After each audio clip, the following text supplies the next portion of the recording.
Welcome to Crafty Brewers, Tales Behind Craft Beer, the podcast that will increase your enjoyment of craft beer and of the people who make it. On this episode, we go from grain to glass with Brother Chimp Brewing Company from North Aurora, Illinois. We will dissect a beer myth and, as always, shine a very harsh light on bad customer behavior and horrible host pronunciation. Two harsh lights today. Before I go any further, Crafty Brewers, Tales Behind Craft Beer, is produced by the man behind the camera, the man behind the fancy new light rig, the man who never thought he would be working in video, award-winning podcast producer Cody Goff. I'm beer drinker and hellraiser Brian Newman. With me, as always, she is the high priestess of hops, the matriarch of malts, the femme fatale of fermentation science. She is the co-owner of Exit Strategy Brewing Company, Katherine Vallow. Hello. Hey, buddy. How are you? I am good. I'm liking this. Where I feel angelic and like don't you feel a little bit like a little tiny baby cherub? No, I feel like a guy who's sitting in a brewery, doing a great podcast with a lot of lighting now and an exciting guest. I never feel like a cherub. Why? Well, all right. I mean, I think it's great. Well, you because it's ethereal. It's like a nice profile. glow. It's like a nice glow. I don't fit the profile of cherub. It felt very. We just feel softly lit. We are softly lit. Next, he's going to put a cheesecloth over the lens, so we're like Christine Baranski. That's kind of how we were at Phobab. A little softly lit. Depends. Some of us, man behind the camera, harshly lit by the time things were over. Listen, let me introduce our guest. This is very exciting. Steve Newman is the owner, the founder, and he was the original head brewer of Brother Chimp Brewing in North Aurora, Illinois. We'll get to why he is no longer the head brewer. It's a tragic tale, Katherine. It sounds terrible. It's a tale of intrigue and injury. There's many levels of this tale, but we'll get there. Hi, Steve. How are you? I am fantastic. How are you? Good. We're glad you're here. Thank you very much. For those who don't know, Brother Chimp Brewing is at 1059 West Orchard Avenue in North Aurora, Illinois. Is that by Wayne and Garth's house at all? No, they're in Aurora. I'm in North Aurora. All right. But it's easy to access off of Route 88 and Orchard Road, just 2 miles off the highway. Very nice. And you can check everything out at brotherchimpbrewing.com. That's the deal. So, Steve, as we always do, we start by busting a beer myth. And it's always nice to have a brewer and a brewery owner and a woman who has helped homebrew and brew here. So you guys know the stuff. I'm just a guy who drinks beer, and I've heard these tales all my life. So today's myth, for both of you, IPAs are always bitter. We say this almost every single episode with like, no, you're wrong, you're wrong, you're wrong, you're wrong.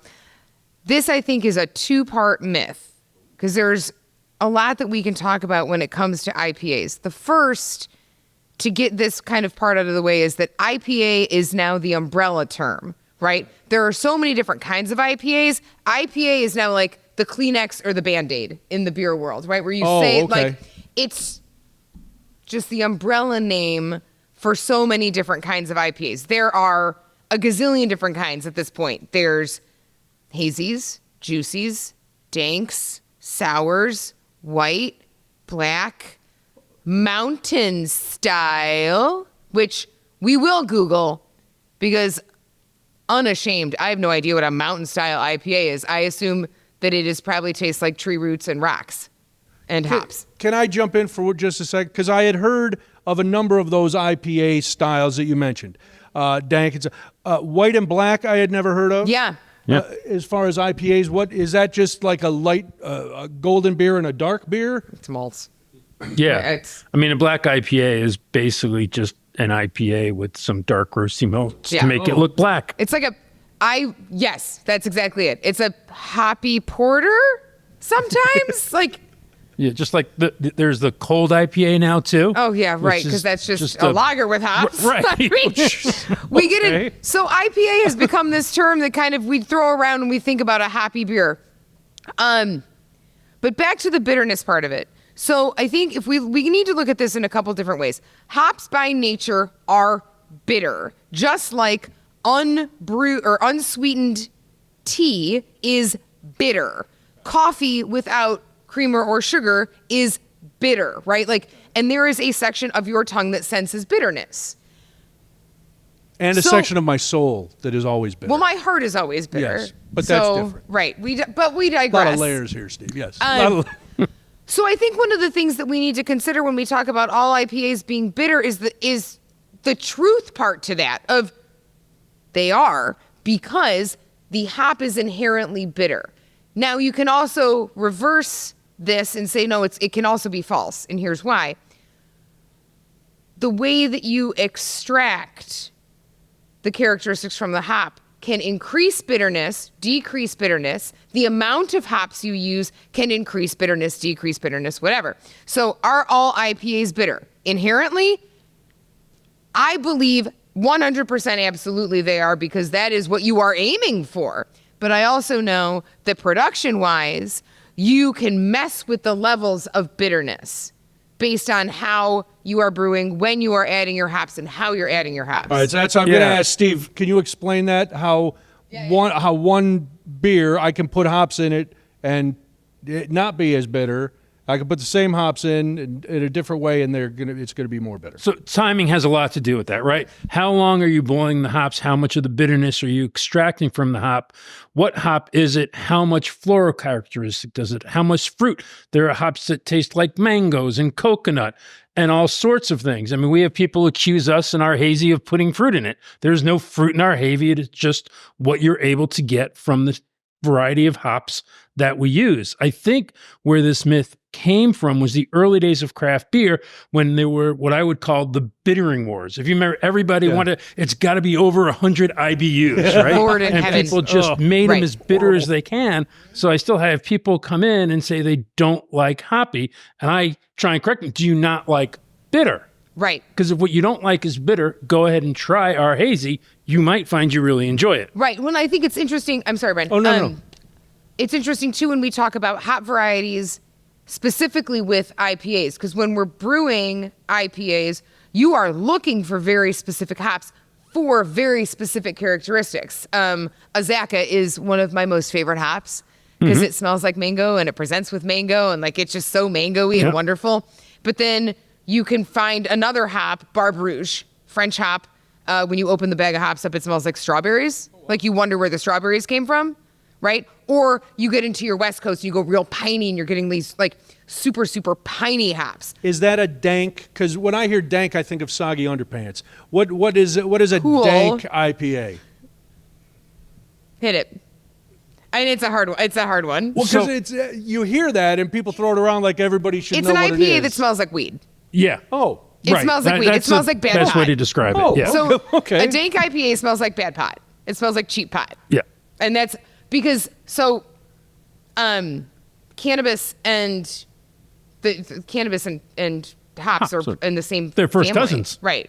Yeah, Oh, like they hang out at reunions together and split their mac and cheese. Like that's Okay. where they live. So you get a lot of characteristics, but dank IPAs, they just really smell like bad weed. Yeah. All right, Steve, if I have found I was one of those people who, when the bitterness wars were going on, I did not like the overly bitter IPAs. I still don't. But I find a dry hopped IPA to me is different, and I'm much more tolerant of that bitterness. What is it about dry hopping that cuts that bitterness out? You still get it, but it's not like overpowering. So I talked about the boil, right? Right. So the bitterness comes from the boil, and how long is the hop sitting in the boil before you do it? That's why for a lot of the hazy things that aren't as bitter, you throw those hops in at the end, or you dry hop them, which is done after the boil completely and after kind of during the primary fermentation. After a couple of days, you add more hops to them, which can be really exciting if you're the one dumping the hops in, and you can get quite the reaction. Really? Still from the beer. Oh, yeah. Yeah. It's super and that's fun. where you get a little bit of hop creep, too, coming from. That's right. And well, hop creep, we could talk about that for days and days and days. You can save that for another podcast. We can. We will. But hop creep is one of those fascinating things that, like, when you know when it happens, and you know when it's about, like, you can just see it and sense it and all of it. Maybe we'll make that a holiday episode. Hop Creep, the holiday Happy hop. ho hop We will creep do to that. you. Let me reintroduce our guest because I have a feeling this man has some stories to tell. Steve Newman is the owner and the founder and the original brewer at Brother Chimp Brewing in North Aurora, Illinois. BrotherChimpBrewing.com for all their information. Again, we're glad you're here. I like to ask everybody because every brewer came from somewhere different. What brought you to beer? So I've loved beer pretty much my whole life. So, I'm older than most people that start a brewery. And so back when I was in college, there was no craft beer. As a matter of fact, when I was in college, it wasn't legal to brew your own beer. Really? No, it wasn't. But shortly You after went to I graduated, it was. Prohibition? Well, no, you couldn't legally homebrew until I think it was 1989. Wow. Is when it became legal. Okay. And I graduated undergrad in 84. Okay. So I remember after it became legal, I had some friends try and do it, and they weren't very good at it.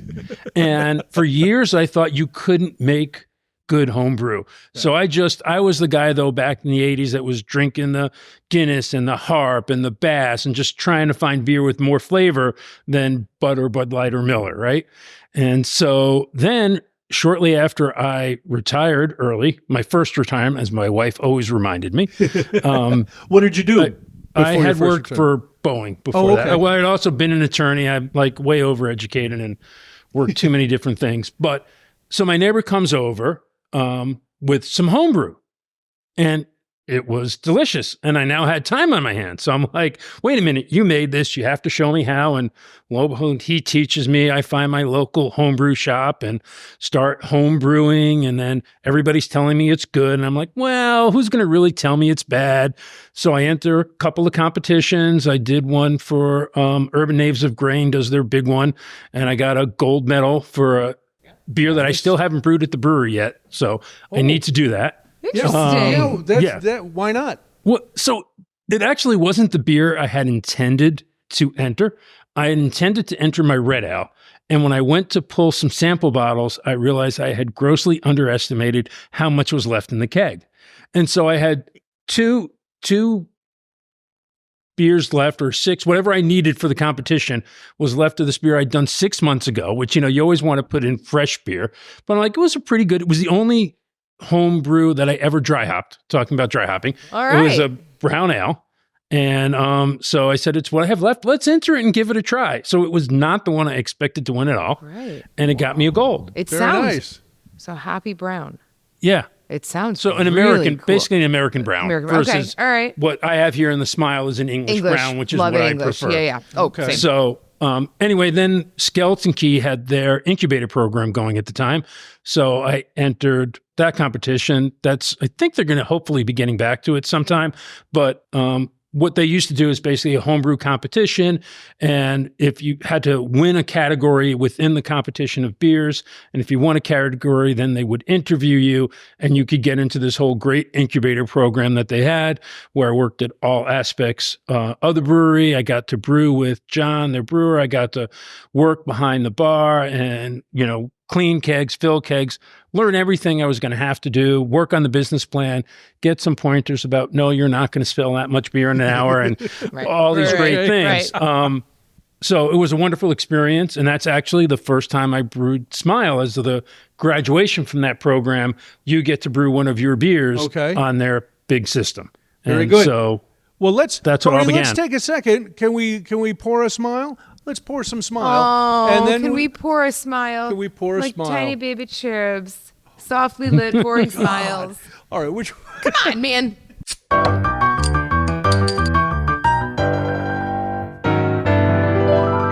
This Smile break brought to you by Brother Chimp Brewing.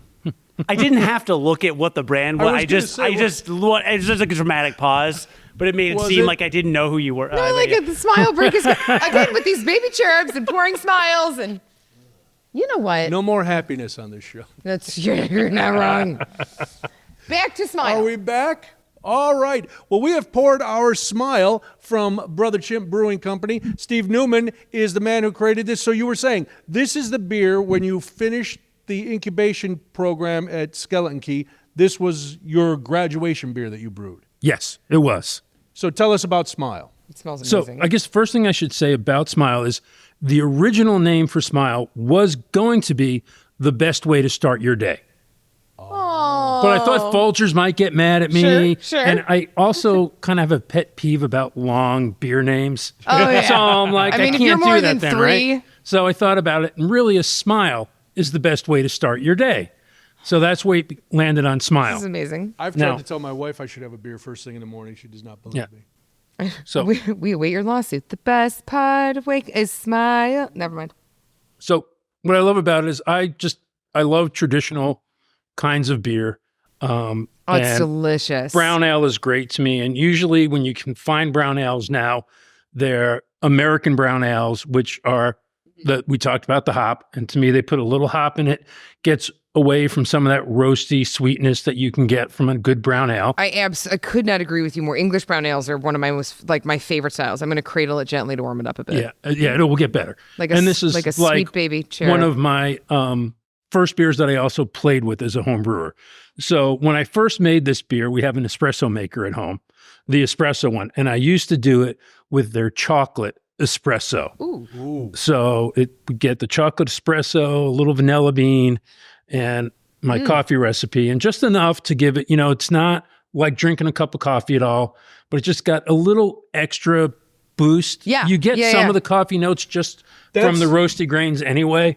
And I find a lot of places that try a coffee beer, there's too much, and I drink a lot of coffee, but there's too much coffee. This, you're right. It's there, you get it, but it doesn't slap you in the face. It's just, that's very nice and covered. Cody is so nice. crying now because he loves beers with coffee, and you had dental work and you're on drugs, and so you can't Sorry, drink. Cody. Sorry, Wah, Cody. wah. we'll send him home with one.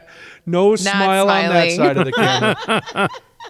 So this you brewed, and immediately when you opened Brother Chimp, which I gotta find out about the name, but this was this the first beer that you brewed in your own place too? It wasn't. I should know which beer we actually brewed first. The truth is, when I opened, the other thing I left off in my notes to tell you things was pilot project I used before I opened. Oh, really? Because okay. I did spend a couple of years planning this out and seeing some of the issues that people ran into, Yeah. right? And part of it is you start a new system, you're really not sure how it's going to go. Okay. Are you going to produce good beer? And it takes you weeks to stockpile beer. Once you get your license, you can't brew before you get your license, but you can sell beer as soon as you get your license. So I wanted to make okay. sure I could start selling beer day one. Now, day one is another story we'll get to later. But There's a lot of intriguing tales. There were some issues with that plan, but it was a smart plan. Yeah. So basically, I picked what we call the original 6 beers now that were brewed at Pilot Project, and Smile was among those original 6. Okay. Do you remember the other 5? Yeah, I'll get in trouble. I was hoping. So, Sigfie, which actually is my dry Irish stout and was the beer that I got into the incubator program at Skelensky with, was one of them. For the Masses, which was the IPA that I determined I needed to brew. And they're all bitter Because all the time. let me pause there. You didn't want to brew an IPA, correct? You didn't want to open with an IPA. No, because I was tired of everybody having these bittering wars, and I wasn't going to be a part of it. Okay. But it also is supposed to be a for-profit venture. Emphasis on supposed. Supposed to be, sure. We busted the beer myth that all beer is a profitable industry. Yeah. So I missed that. Did somebody talk you into it, or did you have an epiphany one day and went, boy, people are drinking these, I probably should have one? I talked to enough brewers before they open, and I figured if everybody told me I was insane to try and open a brewery without an IPA, they were probably right. So I would do it. And so I happen to be a fan of Bell's Two Hearted. And so I went ahead and modeled a beer after that, a nice, clean, crisp West Coast IPA that I think's very drinkable and I can enjoy. There you go. So that's what I went with. And it is named For the Masses because I didn't brew it for myself. I brewed it for the masses. That makes sense. Nice. So you're at Pilot Project. You have the original 6. Things are looking good. You decide it's time to open. How'd you come up with Brother Chimp Brewing? Where does that name come from? So I have a fantasy baseball team for over 35 years now. And Wow. it's Wow. That How? just seems, no, wow. Wow. Yeah. It's like a long time to have a fantasy team. We That's may, great. and we still have like 9 of the original 10 owners, so we may be the longest running Holy cow. fantasy Have you dynasty in the contacted country. Guinness? We Not the should. beer company. Yeah. Oh, it is the same though. It is the same company. But anyway. All right. Still. So the name of that team is the Chimp Monks. Okay. So I thought, well, chimps are fun, right? Sure, yeah. Monks know beer. Chimp Monk Brewing would be a great name. Sure. Yeah. But what does that also sound like? Chipmunk. Chipmunks. Right. And everybody was getting confused. Alvin and so the, I'm like, Right. I can't have a confusing name and try and start this for-profit, supposedly, Again. business. Without an IPA. So big air quotes. How big can we air quote that? Our name is confusing. We don't have IPAs. Yeah, we're going to be But great. welcome. So it took a while, and you notice he's wearing his robe. So I thought Yes. a brother is like a monk. Sure. We'll call it Brother Chimp. Same concept, same great logo that a buddy of mine came up with. Nice. And we were off to the races as it was, or so we thought. And Sure, it's exciting because you're getting ready to open. This is a big thing. You've brewed for a while. You have these great beers. You set your opening. We're going to open on March 16th, 2020. That is a horrible, horrible confluence of events that befell you and Brother Chimp Brewing. Yeah, and for a long time, I did blame myself for the pandemic, because the other thing I didn't tell you is I signed my lease in July of 2020. In July of 2019. Okay. And I told people that I was going to open in 6 months. And everybody looked at me and told me that I was crazy. There was no way you will get it done within that time period. And I said, nope, I've got to make money. I've got to make this happen. It is going to happen. This is my full-time venture now. And I hired a general contractor. We will get it done. Okay. And we kind of got it done, but it didn't really happen because of the pandemic. Because something had to stop me from actually getting it done in 6 months. And you know what? A global pandemic it was. Yeah. Woof. Can you, I can't imagine what was going through your head. You're ready to open and then the world is shut down. So you were supposed to open in March. When did you actually when did the public get to have their first pint of your beer? So I didn't get to serve the first pint until May 29th when outdoor seating was open. Now, the original plan really was soft open on March 17th, St. Patty's Day. It'd be fun. Remember it, right? But so I told you about pilot project. So Yes. on the Sunday before the 17th, I rent a truck. I'm going downtown to pick up my beer, bring it back to the brewery. That morning on the radio, it's announced, Pritzker said no more than 50 people in a bar. Well, at the time, I had about a 35-person capacity in my bar. So I'm like, oh, this is no problem. We can still go forward with the plan. Sure. Yeah. Well, I didn't realize how much beer weighed. We had to make 2 trips with the truck because it would have been overweight. Okay. By the time we're making the second trip, it's announced that all bars must close at 9 p.m. on Monday. So this is a change. I have all my licenses. I'm ready to go. I don't know how long that closure is going to last. I call 2 weeks. 2 weeks. 2 weeks. That's what Did they you? told We were us. only down for 2 2 weeks. weeks that whole time. Yeah. So I call it just a handful of friends. I'm not going to make a big announcement and have 100 people. I believed in science and there was a reason they were doing it. Sure, yeah. So I had a few buddies over and I comped all their beers so I can still say I didn't sell my first pint until May 29th of 2020. Yeah. And, we basically closed for, I think it was a day or two. And then they said it was okay to sell beer to go. So it was kind of super interesting. Luckily, I had ordered some growlers to be ready for open. But that was all I could do was sell beer to go to people who had never had my beer before, right? Except for a couple of, the other thing I did the beer at first was to get it into a couple of local bars. So there were a couple of people who had tried it, but then you also couldn't let people taste it. And so I finally just started to send people outside with little tasters to try the beer. Because I'm like, how can I get people to buy my beer when they've never tried? Yeah, exactly. Buy it, you'll like it. Sure, you got to Trust me. You got to taste it. It's really good. good. Right. I've won medals and awards. I mean, this is real stuff. So that happens, and you were able to ride it out. When May comes and you're finally able to have people outside, and it's these people, like you said, they've never tried your beer before. the challenge of opening is one thing. The challenge of opening when people can't really come in and talk to you about your beer and do all of that. How did you address those extra challenges that a lot of places, that had been open before didn't have to worry about? Yeah, it was really hard. And I still feel like I run into way too many people close by that still today don't know that we exist. And, I kind of missed that grand opening with lines out the door that people had. Yeah. I was fortunate that both my landlord and the village were good enough to let me take some parking spaces out front and out back. Because you couldn't get sick if you were outside. You could only get sick if you stayed inside.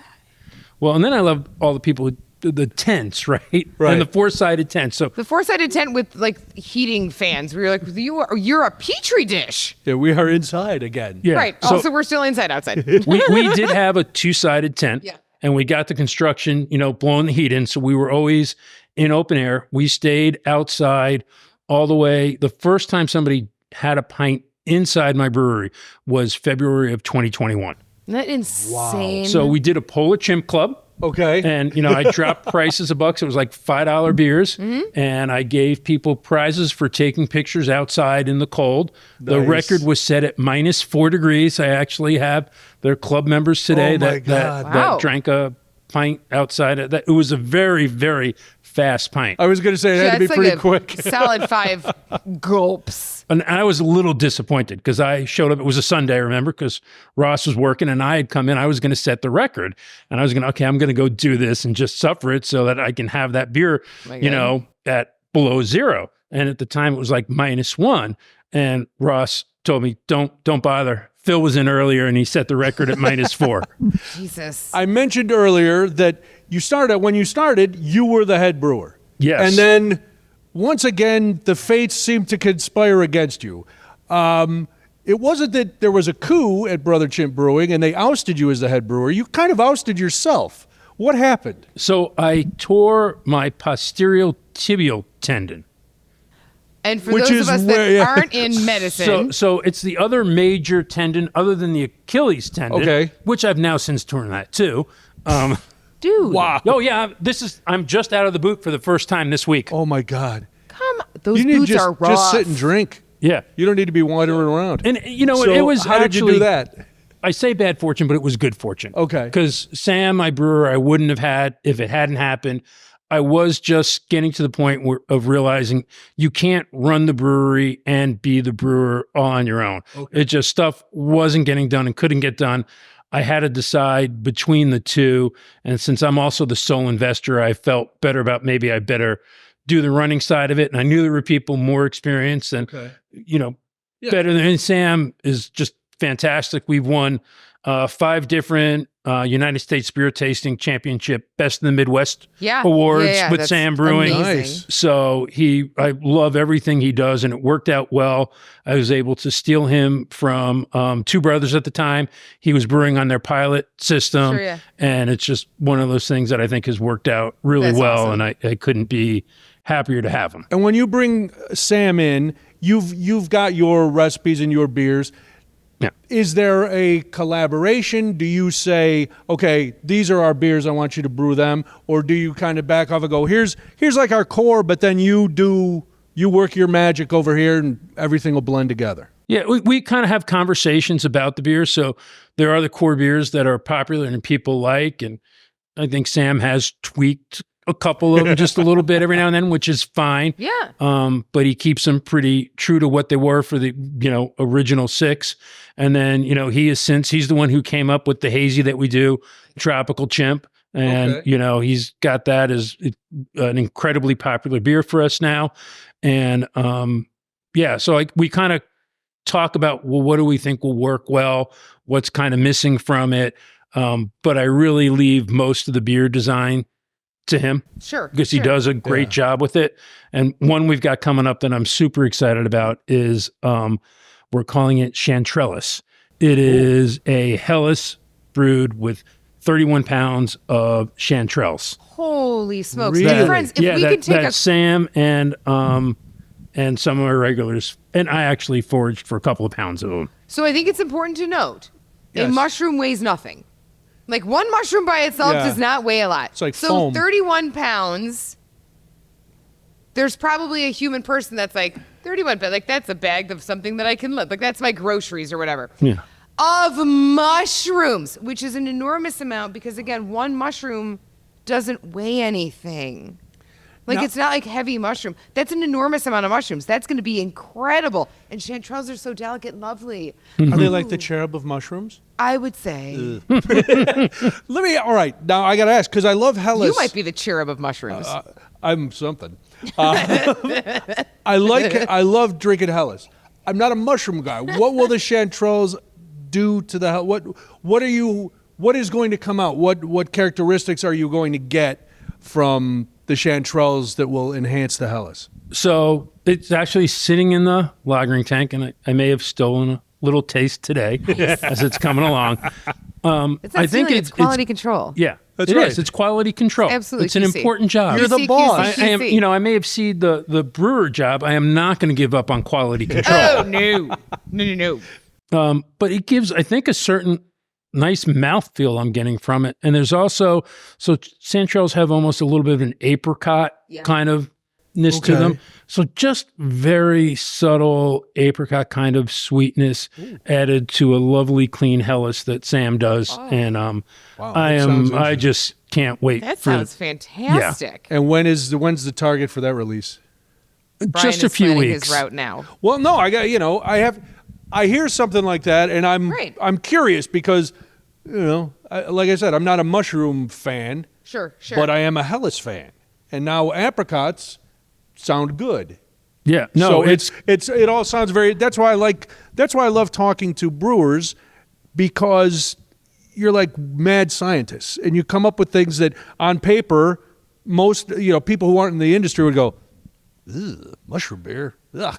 So what's interesting when you said that it's changing or adding to the mouthfeel, I'm now thinking about wilting down mushrooms, and I'm thinking about this nature's like cooking magic, right? Like when you add heat to something, what it does, right? Like when your mushrooms release all of that mushroom liqueur that they release when you're cooking them, like over a flame or whatever, the same thing is going to happen. And that they've just, when they release I love mushrooms. So when they release all of their beautiful mushroominess, they go very velvety. Mm-hmm. So that's super interesting because it's got to be like a very smooth, like there's got to be a little extra body, right? Yeah. From the mushroom. Ooh. All right. That sounds chanterelles.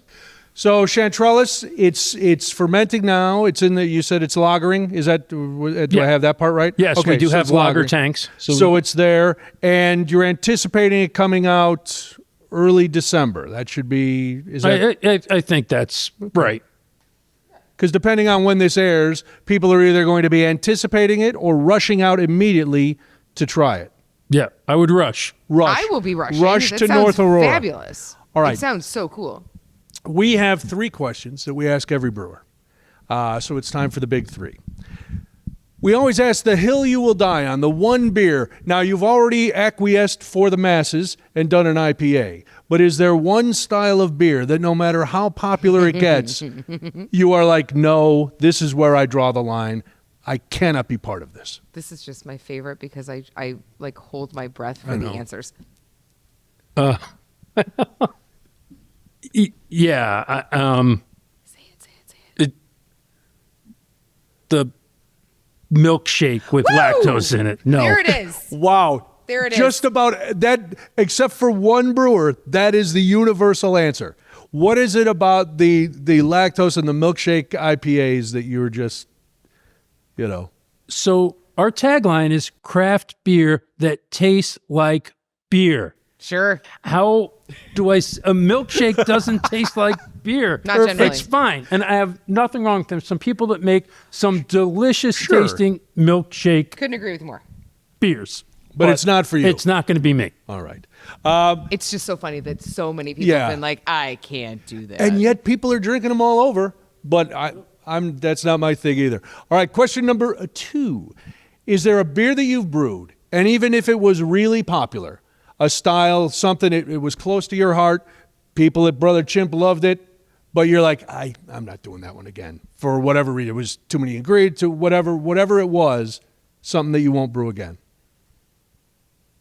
That I absolutely won't brew again, but I've already brewed. You've already brewed it, and maybe it was a big success, maybe it was middling, but for whatever reason, you won't do it again. So I can say highly, highly unlikely I would do it again. Okay, I don't that's like good. to ever say never. All right, fair enough. Because that's always Fair bit enough. me in Sure. the butt. You know, Fair enough. for years I said I'd never make an IPA. Okay, so I'm trying to learn my lesson. But we did this beer we called Clyde, and it was actually a pastry stout, no lactose added, but it was Okay. toasted coconut and vanilla and cocoa nibs.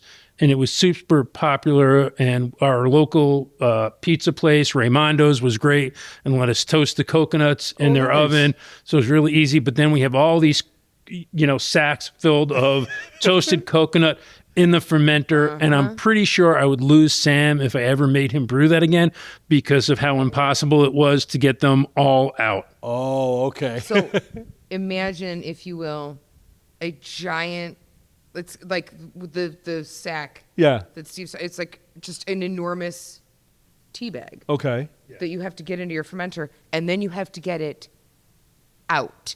And if during transfer, and if you miss even a little bit of it, and it's like stuck, it can be a mess. Yeah, and we're 5 barrel. Right. We don't have any larger than 5 barrel fermenters. Okay. Right. So we've got this small opening at the top. And so you Same. can only make it so big. Yep. And you have to tie it And with arms fish are only line. so long. And Right. and then Okay. So Clyde may not make a return appearance. the odds are against it. Okay, fair enough. And our final question we ask every brewer, when you go home and it's time to relax, what's your go-to beer just sitting around the house? Whether it's one of yours or something else. It's probably now Czech Please. It's our premium Czech lager or Czech pills.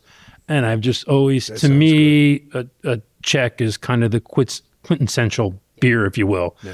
And I say, if you told me it may not be always my favorite beer, but if you told me there was just one beer that I could drink the rest of my life, that's the beer I could drink the rest of my life because I get a little bit of everything from it. There's that hop to it. Beer. It's beer flavored beer. It's super simple. It's basically, and to me, it brings together, I like to say, the best of both worlds because we make it with old school floor malts from Europe. And then we use the Saaz hop, but we use Super Saaz from our friends at Hophead Farms right here locally. We nice. love And Hophead so, Farms, and we love Super Saaz. Right. Also, it's so fun to say. It's just, to me, it's a melding of the best of two worlds. And Wow. Yeah. All right. That Super sounds... Saaz is cool. That's a cool hop. And again, it's so fun. Is it? Super Saaz. and it is one of our most popular beers when Yeah. it's Oh, out. yeah. But we do it traditional, so it is 8 weeks of lagering. So it is a long time to make, and we Sure. can't make it as often And as I when would is like. the season for that? Like, is it a fall beer or a summertime beer? It's when I can fit it into the beer right. schedule. That's Fair kind enough. of the great thing about a Czech pills too. It Is should it's be good all the time. anytime. Yeah, I was going to say you can It always should- drink a yeah, Pilsner. if I had the lagering space, it would be on all the time. Okay. But I'm Right. not going to compromise on how I make that. Our American pills, I can make a lot quicker. It's a different beer. It can be done that way. Okay. I'm not going to mess with Czech Please. Well, Brother Chimp Brewing, craft beer that tastes like beer. They're at 1059 West Orchard Road in North Aurora, Illinois. BrotherChimpBrewing.com is the website. On all the socials, it's Brother Chimp Brewing, correct? Yes? Brother Chimp Brewing, yes. Brother Chimp Brewing. Brother Chimp Brewing. Thanks, Steve, for being here. Steve Newman is the owner. He's the founder. He was the man who taught us all today to smile. Did you like that, Katherine? I did that schmaltz did. for you. Thanks, buddy. And that's not the kind of maltz I like. First of all, But I need some schmaltz in my life, I know. so that's fine. So if people are coming, we talked about Smile, we talked about Czech Please. What else is here? If people are coming and they haven't been to Brother Chimp Brewing before, what would be if I came in for my first time? What should my flight be? What should I try right out of the box? Ooh. Well, so I'm going to ask you what you like. Okay. Because one of the things and the reason I just have one hazy and one West Coast IPA is that leaves me 10 other taps that I Okay. can keep a variety. So we always try and have a a couple of lagers on. Nice. So either a Pils or a Helles. Our Vienna lager will be out shortly after the Chantrell Helles, which is very popular, Ludwig. And then we also will always have something in the Belgian family, be it a Saison, or actually we're just getting ready. We'll be brewing this week our blonde, Belgian blonde, and then we'll follow that up with the double we do every year, which is called Winter in Bruges. And then I'm a lover of the English ales. Yeah. So right now we have Shiloh, which I call a English pub ale. So people will buy it. It's an ordinary bitter that's delicious. It's just 3.5% ABV. Perfect. People don't understand how much flavor can be packed into 3.5%. It's part of what I love about beer, and you'll find most of our beers between 4 and 6% ABV, because friends should be able to sit down, have a couple of beers, and get home safely. Well, and we see too, trending in the industry right now is showing that we're going back to lower ABV beers. We're going back to sessionable things that you can sit around and have. Yeah, 14. Couple two tree. Yeah. You know? Very nice. Yeah. Well, everybody needs to get to Brother Chimp Brewing in North Aurora. Steve, before we go, we like to turn. Katherine likes to turn the spotlights, and now that we have more lights, she's going to make them even harsher. And as a business owner, feel free to jump in. It's time for This Week in Bad Customer Behavior. It's true, and I do feel like maybe it's time that I say this. I don't hate human people, and I derive very little joy from talking about bad behavior, except I derive all of the joy from it. And generally speaking, we don't get much. When we do get it, it hits pretty hard. So in this week's episode of Bad Customer Behavior, we are in the Midwest, and we have construction season, summer, and winter. That's it. That's all we have. During our winter season in the Midwest, we are assaulted with rock salt. Road salt, rock salt. We are assaulted with it. It is everywhere. Right. Yes. We put it down just in mass, and it ends up in everyone's home and in everyone's carpet and all over the place. But it also keeps us from sliding off an embutment. It sure does. And I mean, we can't sing its praises enough, because when you don't have a salted road, you're pissed. When you do have a salted road, you're very grateful. For any friends listening not in the Midwest, road salt or rock salt is like a giant pebble, right? Also, congratulations on escaping winter if you don't know what rock salt is. So here we are in a winter season, rock salt everywhere, whatever. Full house, super crowded. With the design of our space, we have 2 swinging doors that lead in and out of our kitchen area that are in constant motion, okay? Someone is coming, someone is going, doors are swinging. We are just running our asses off. And all of a sudden, like, all of my servers stop, because there is like a 2-year-old sitting outside the kitchen doors eating road salt. Now, the bad behavior was not the child. This child didn't know that salt was delicious. Was it? I don't know, because rock salt is also poisonous. Well, it is highly poisonous. For all you children watching, right? You shouldn't be watching. So for toddlers, don't eat rock salt. Parents, do not let your children eat salt off the road. Wait, it's not just salt? No, it's not just iodized table salt. I don't know how it works. That's why. Oh no, there's like chemicals, hydrochloric something or other. It's like bad. That's not good. That's why you can't use that same salt if you have pets. You have to put That's why you have can't, to put like, a different kind of stuff down. You in your can't yard. have your pets' paws. Like it burns their little paws. Oh, okay, noted. Yeah. So think of your child's insides, Cody.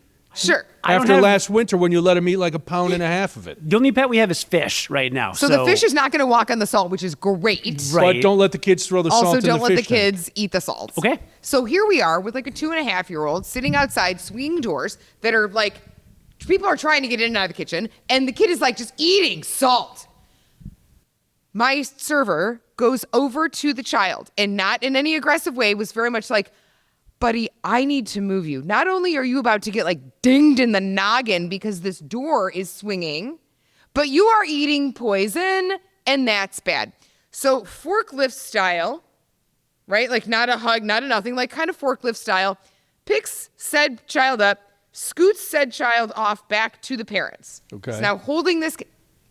Side note, this is where our bad behavior comes in.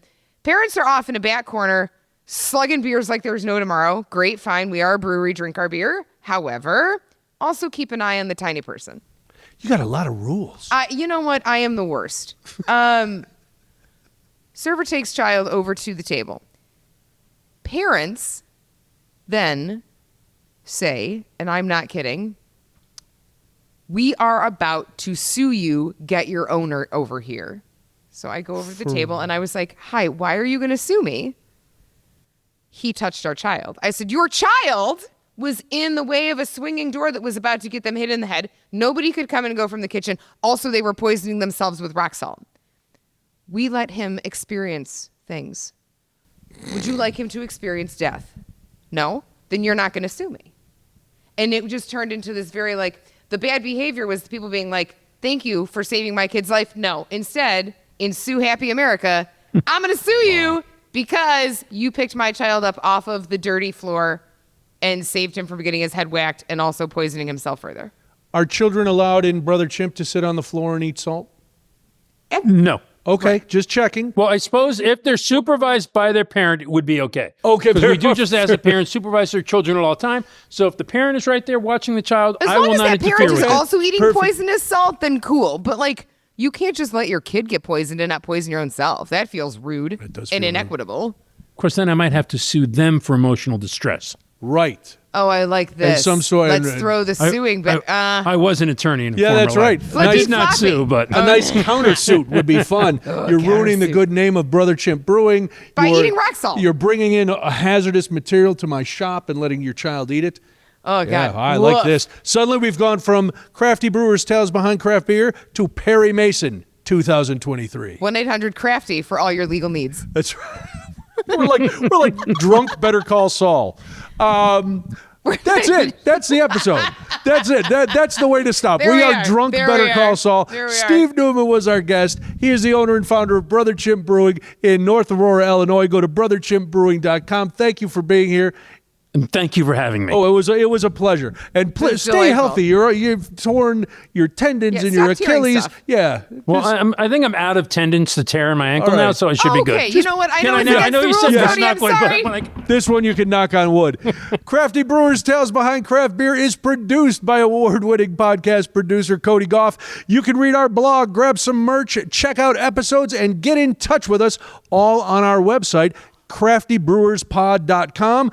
Do you have a brewery that you'd like us to talk to? Are you a brewer who would like to come on and have the fun that Steve had? You had fun, didn't you, Steve? It's a lot of fun. It's a lot of fun. Okay. So brewers, come on. Or do you have a myth you want busted? Maybe a story about bad customer behavior. Maybe your child ate a bag of rock salt and nothing happened to them. So Catherine's being a wee bit hysterical. Calm it I down. don't know. I don't know. Maybe you've I've got- never been called hysterical a day in my life. I said maybe.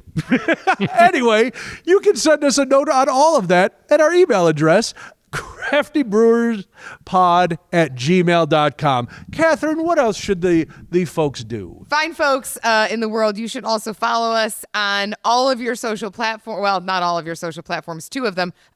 We are on, wait a minute, 1 of them. We're only on Instagram because we haven't done anything else yet. We will get to that. We're on Instagram at crafty_brewers_pod.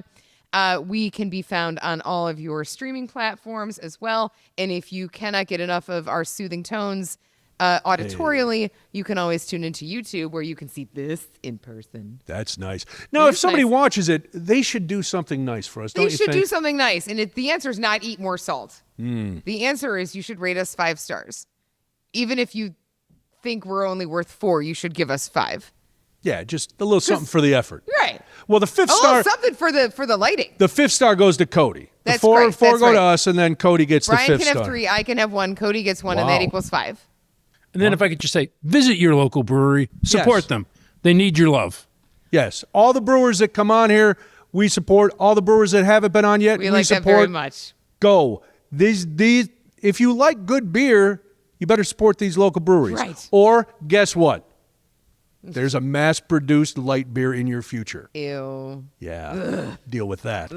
Join us next time on Crafty Brewers Tales Behind Craft Beer, where we go from grain to glass with another fantastic craft brewer. For Crafty Brewers, she's Katherine Vallow. He's Brian. And any last words? Don't be the last remaining Pip. Gladys Knight and the Pips. It's a Pip reference. Motown. But did they Look whittle it up, them down? Cody. Did they whittle them down? Was it like Was there one just remaining at one point? yeah, at one point it was a Did it Gladys go Knight from the and- Pips to and- Pip? and the Pip. Yeah, there was a Gladys Knight showed up to a convention. It was supposed to be her and the Pips, and like one Pip made it. So it was Gladys Knight and the Pips. Unreliable Pips. God, I hate an unreliable Pip. These are outtakes. Relevant content. Is that what we're calling it now?